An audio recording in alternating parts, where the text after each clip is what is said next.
we talk a little bit about the little interaction that we saw people calling out Joy Behar for specifically saying that the people in East Palestine, basically, they deserve this because they voted for Trump? Like that this was somehow a reflection of, well, you voted for him and then he relaxed the regulations.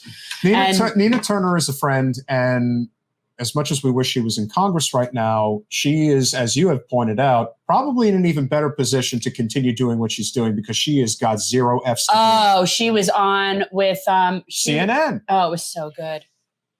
She was so good. And her talking about Joy was really, it was great. Yeah, I never know what it is that I'm watching because it's just always clips of things. So that's why I never remember where I saw the interview. I just know I saw it. What you have to remember about Joy Behar is that she was somebody who back in 2016, when it looked like Bernie was actually going to win, and she specifically said to Bernie regarding going after Hillary on the Iraq war, can't you just get over it already? It was already, I mean, if that's not sanctimonious privilege of the liberal highest order, I don't know what is, but she sure as hell represents that.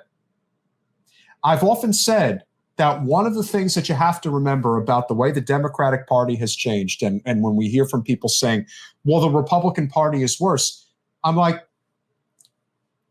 here's normal. Normal's here, or here. So normal's right here, and here's where the Democrats are, and here's where the Republicans are.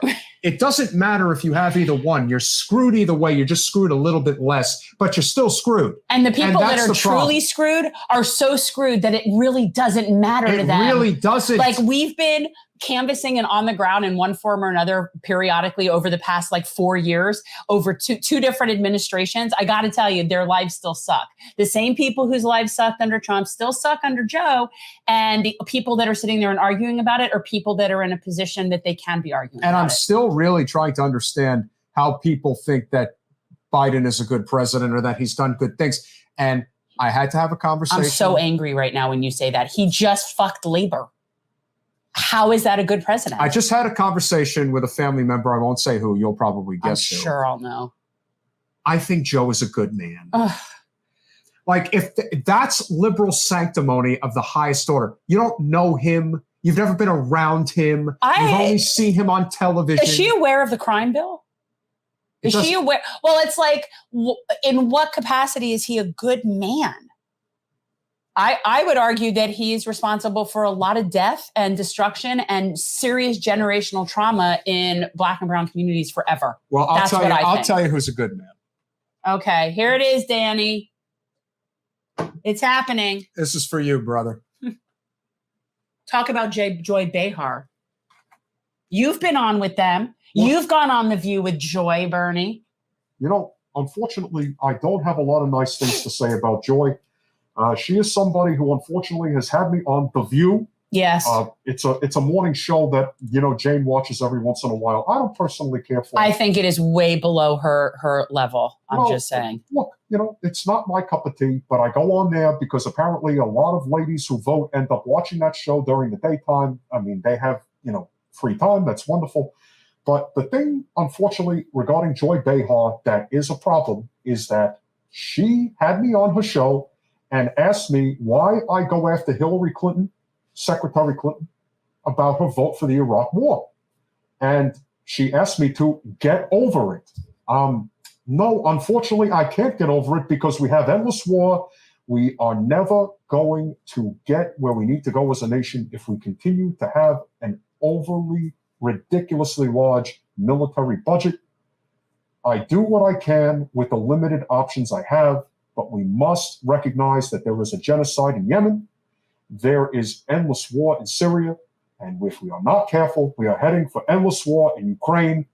When I saw President Zelensky make his speech the other day saying that we are now going to have to get American troops on the ground in Ukraine, that is World War III. There is no coming back from that. So we must recognize as a country, as a nation, we are going down the wrong path if we do not find a way out of this quagmire, as I like to say. with the endless wars, and especially this war between Ukraine and Russia. I actually think that if we're going to get involved in, having, boots on the ground situation, and I've thought this for a very, very long time, that as long as we start with all of the children, grandchildren, and great-grandchildren of Congress, that they get shipped off first, then I'm actually okay with when they make the choice to get us involved in wars. That's my thought. So if we send their kids first, why don't you acknowledge MMT? But I thought Stephanie Kelton was your advisor at some point. I do acknowledge MMT. I do understand that we are a nation with a Federal Reserve. We are able to print our own currency, and that the Federal Reserve, as is macroeconomics, the federal level money is different. We can print our own money, whereas at the state and local level, you have to balance the budget. So I am for universal health care. I am for a living wage, thriving wage. I am for labor.